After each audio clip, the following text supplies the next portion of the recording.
Greetings, friends. It's me, Wayman, and this is a response to Love Jesus Please, God is a Man Part 2, Exodus 23:20-21, and Joshua 5:13-15. And Love Jesus Please ends up believing that we're talking about Jesus in these instances in some ways.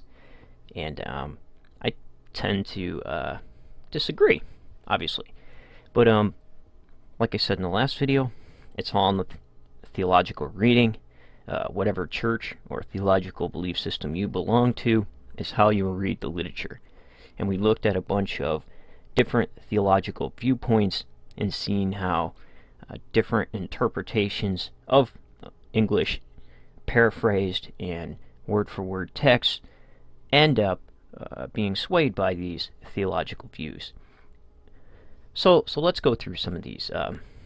Exodus 23:20-21, he reads, and you can watch his video where he reads that.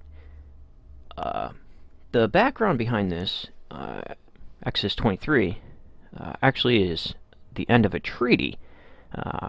Actually, the end of the treaty is Exodus 23:20-33, I believe. So here you had set up like ancient Near Eastern treaty format, where you list the law code and the things that you will abide by. These are the advantages and punishments of either if you obey this law, blah blah blah. However, if you were to break from this law, this will happen. And this is a section of that. So here, what's interesting is the use of the word angel. And who are these angels, and is it always used correctly? We will see that it is not. So let's go to this is the KJV 23:20. Behold, I will send an angel before thee to keep thee in the way and to bring into the place which I have prepared. So let's look up angel. So we'll go to the KJV Concordance. Occurrences 212. Here angel is 100, and just as many is 74 for messengers, and for messenger 24 for the same word. So what's very interesting is, based on theology, you get the winged being. Based on theology, you get a man.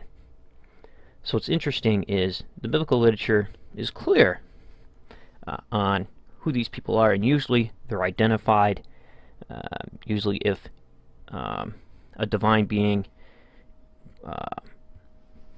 was anthropomorphic and turned into a human for that period of time, you will get responses from people like, and they name this place such and such for its I have seen God and lived, or to that nature.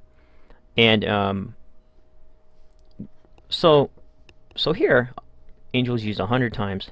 The same messenger is used 74 times. So when do we use angel and when do we use messenger? And the KJV ends up really sometimes messing this up. If you want a text that is totally messenger for the word Malach, the Hebrew word, you would go to the Scriptures 98. So let's do that for Exodus 23:20. And if it's just straight messenger, it can make sense, because here a messenger from the Lord, a messenger of the Lord, can be different things. So, see, I am sending a messenger before you to guard you in the way and to bring you into the place which I have prepared. That could be any prophet of the divine, or one that the divine sends, or a heavenly being. So this could be leaders like Joshua, Samuel, and even Moses himself. It doesn't necessarily have to be Jesus. So let's look at the second verse here, Joshua 5, 13 to 15. And who is this person? So let's go to Joshua 5.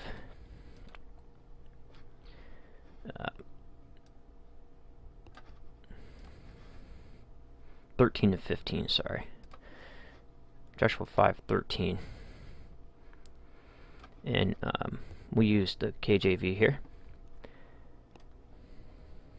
And it came to pass when Joshua was by Jericho that he lifted up his eyes and looked, and behold, there stood a man over against him with his sword drawn in his hand. And Joshua went unto him and said to him, Art thou for us or against us, for our adversaries, or for our adversaries? And he said, Nay, but as captain of the host of the Lord am I now come. And Joshua fell on his face to the earth and did worship. So here, captain of the host of the Lord. So, Love Jesus Please says, oh, it's got to be Jesus? No. Who is the captain of the host of the Lord? We find the hosts. First of all, search Lord of Hosts.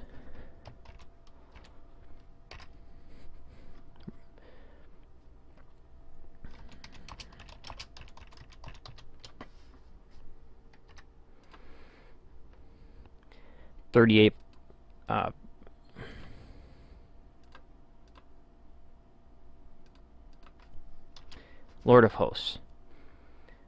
235 verses with this exact reference. The Lord of the Hosts. The Lord of the Armies. That can be, it's at times referred to Lord of physical armies or Lord of heavenly armies. In this case, this is the captain of the host of the heavenly armies. Where do they show up? 2 Kings 6:17. So let's go to 2 Kings 6, down to verse 17.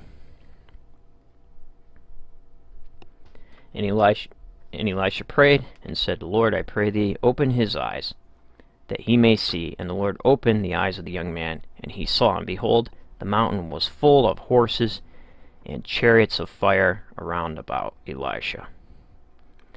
So there it is, the divine army coming to the rescue of Elisha. Beautiful thing. And that's who this man is in Joshua, that Love Jesus Please thinks is Jesus. Now let's check out where Jacob wrestles with a man. So according to Love Jesus Please, Jacob could be wrestling with Jesus. But let's look and see. So let's go to Genesis 32. And this is interesting here. And Jacob went on his way, even 32:1. Now, chapter 32:1 starts back in Genesis 31.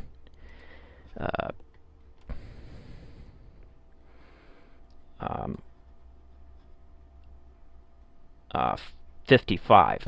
I believe that's where it starts in Hebrew. So, I believe that's where it starts. Could be wrong. So let's go to 32 in English and see. And Jacob went on his way, and the angels of God met him. So these people just show up. It's very interesting. So in the Scriptures 98, it makes a little bit more sense. And Jacob went on his way, and the messengers of Elohim met him. That's interesting.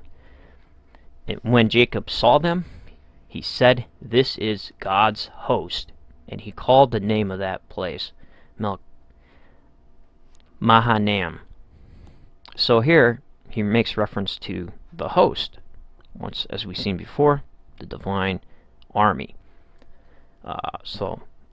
They're there for some kind of protection, it appears.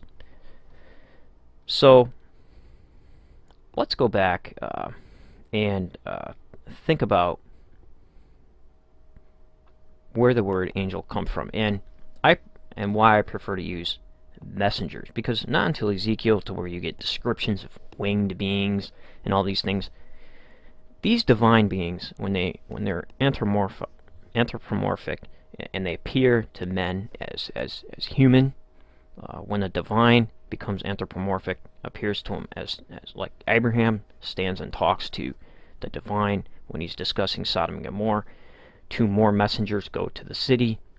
The divine stays back and has the conversation with Jacob. Jacob wrestles with the divine and even names the place.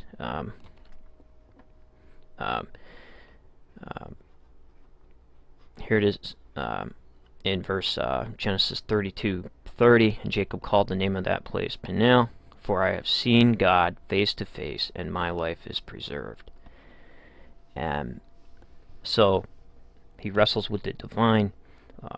So it's almost, if you're a Hebrew, of the Hebrew theology, it would almost be idolatry to think of winged divine beings fluttering around. And some translations, I have no idea why they would use the term angel in their English translation. The New Jewish Publication Society Bible does this. But like I said, the Scriptures 98 has some mistakes in it, but it does convert all the word for Melech into messenger rather than angel. So take care, friends. Hopefully this was helpful. And remember, if everybody's thinking alike, then somebody isn't thinking.